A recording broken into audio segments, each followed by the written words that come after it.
Russia demands Google delete anti-government protest videos from YouTube. Russia's media oversight agency is demanding Google take action to stop the spread of information about illegal mass protests. Here's a summary of the article. Russia's media regulator on Sunday asked Google to delete from its YouTube platform videos of anti-government protests and arrests which took place in Moscow a day earlier. Roskomnadzor said it complained to Google about unspecified structures allegedly using tools, such as push notifications, to spread information about illegal mass protests, including those aimed at disrupting elections. The Russian watchdog said that if Google failed to respond to its request, it would consider it interference in its sovereign affairs and hostile influence and obstruction of democratic elections in Russia. Protests erupted after several opposition candidates were controversially rejected from a ballot for an upcoming Moscow council vote. Tens of thousands of Russians protested in Moscow on Saturday in favor of free and fair elections, against police violence, in the fourth demonstration in as many weeks. Police have detained over 1,300 protesters taking part in the protests. Russia has tough laws requiring search engines to delete some search results, messaging services to share encryption keys with security services, and social networks to store Russian users' personal data on servers hosted on Russian soil. This post received a score of 12,794, with an upvote ratio of 97%. Here are the top comments in response to this article. Censorship is a huge threat. It's really weird because after the Trump censorship executive draft got leaked, it was buried on Libertarian. The usual anti-censorship crowd suddenly got quiet. Greater than Trump censorship executive draft got leaked. The what now? What did I miss? Here's the link to the main one on politics. Fuck Putin. Putin's a dog. I wish the US weaponizes Google, social media against him so he can feel what it's like when the tech companies cause nightmares.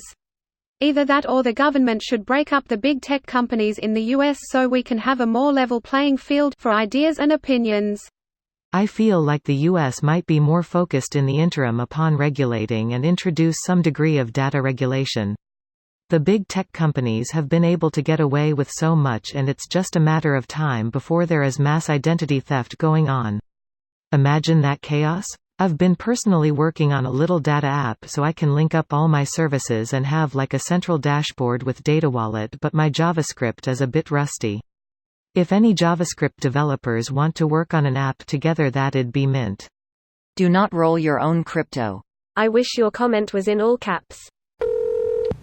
I bet they tried to delete all the nuclear explosion videos on YouTube that surfaced this past week. As far as I am aware, it wasn't a nuclear detonation but a conventional detonation which released radioactive particles. You are correct. Nuclear engine that got blown apart by conventional explosions. Sounds like an unintentional dirty bomb. Sounds about right. With so many tech billionaires making political statements, it's time for one of them to form and finance an information group. If Putin Pedic and China Pooh Bear wants something deleted, we should make sure that it will never disappear. And we should make sure it is as widespread in Russia and China as anywhere else. You mean what WikiLeaks should have been?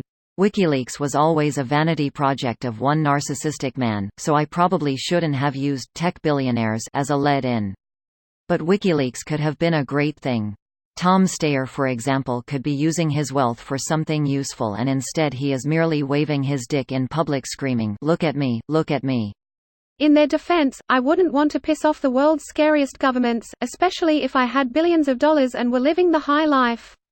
Why would they risk throwing all that away?